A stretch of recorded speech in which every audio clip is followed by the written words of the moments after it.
Andrew McCART, IFL TV, proudly sponsored by Everlast. I'm delighted to be joined by Ellie Hibbert. Now, Ellie, you're in a nurse's uniform, so normally I interview boxers, but Joe Gallagher himself, he just said to me that you went through the Joe Gallagher Academy, you've done a little bit of boxing, but now you've become a student nurse, but you're here at the academy again to witness all these young, are they kids to you now?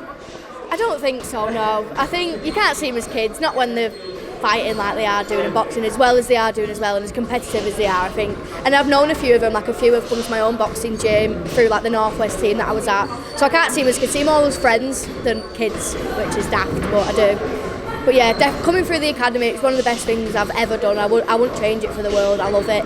It was brilliant, and even now I'm still involved. Anything that they need, because I've still done all my coaching and my boxing and everything. I've just done mental health nursing as well as like a backup plan for everything. So it's really good. Well, we witnessed it with Judy Murray, Andy Murray's mum, and the Driving Force crew. They mentioned how it's good to have that sort of role model and that backup, that second path. So the Joe Gallagher Academy, they make sure you go through you have to have your good grades and stuff like that. You can't just come here and just learn how to box. You do have that sort of initiative to be good at maths, get your grades in English and so on and so forth. And you've chose the path to become a student nurse, but do you miss this? Do you miss the training side of things, going and being fighting and sparring? Yeah, 100% I miss it. Even being here now, I'm like, I want to get involved, It's just, even the coaches, like Tony's one of the best coaches I've ever had. He's just, even though he wasn't my club coach, it was like I could come in, and if I was having a bit of a down day, I could be like, oh, I'm having a bit of a rubbish day today, Tony, not feeling the best, and then I'd leave the session feeling amazing, because he just give you that one-to-one support that you need sometimes that you don't get in a bigger club when you're surrounded by everyone. And I think as well, even though boxing's an individual sport, in here you're a team, it's like becomes a big family. Like, I've not been in the academy for 3 years since I left, and I'm still in touch with Tony, with Elliot, with Joe. So I just think it's just a good place to be, and it's a good place to have like foundations set in. And I'm dead proud of how much it's come on since the first year when I started. Dead proud of it. Good stuff. The Driving Force is obviously getting women into sport now. Women into sports like football and stuff like that, but you can quote unquote say the masculine sports, the rugbies and the boxing side of things. It's hard to get the women in. A lot of women maybe feel apprehensive to walk through a boxing gym because they might be the only girl there. Have you seen that change? Obviously, you're obviously still young yourself and stuff like that, but looking around here, you see all these young girls now hitting the bag, and Judy Murray's here, you've got Natasha Jonas floating about somewhere. But have you seen more and more women coming into the sport since you joined the academy to now? Oh yeah, 100%. When I first started the academy, there was 3 of us, and then I think only I was here in the last year, or there might have been 2 of us, I can't remember.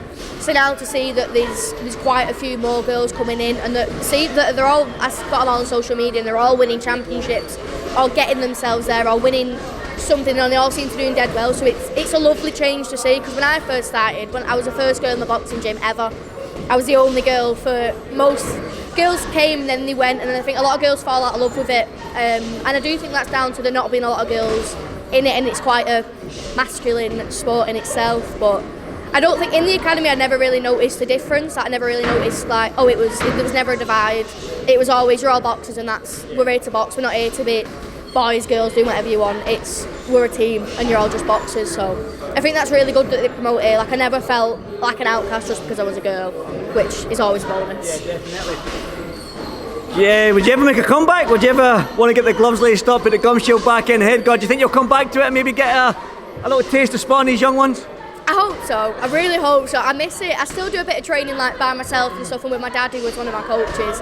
So I still do a bit, and I miss it so much. But at the minute, I've got to try and get my degree. I've got 1 year left, and I've got my degree. So after that, 100%, I'll be back. 100%. Who knows? You might there's Natasha Jonas behind you, actually.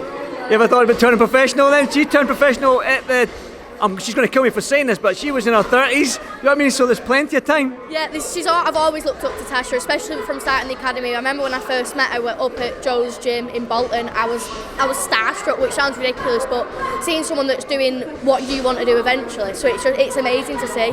And so I definitely would like to, I'll do it whatever age I think. I think I'll always be stuck with my boxing gloves on. Well said. Ellie, thank you so much for doing this for IFL TV. Go and enjoy the rest of it. Who knows? Put some gloves on and hit the bag. Who knows? But thank you so much. Thank you. Thank you, Don.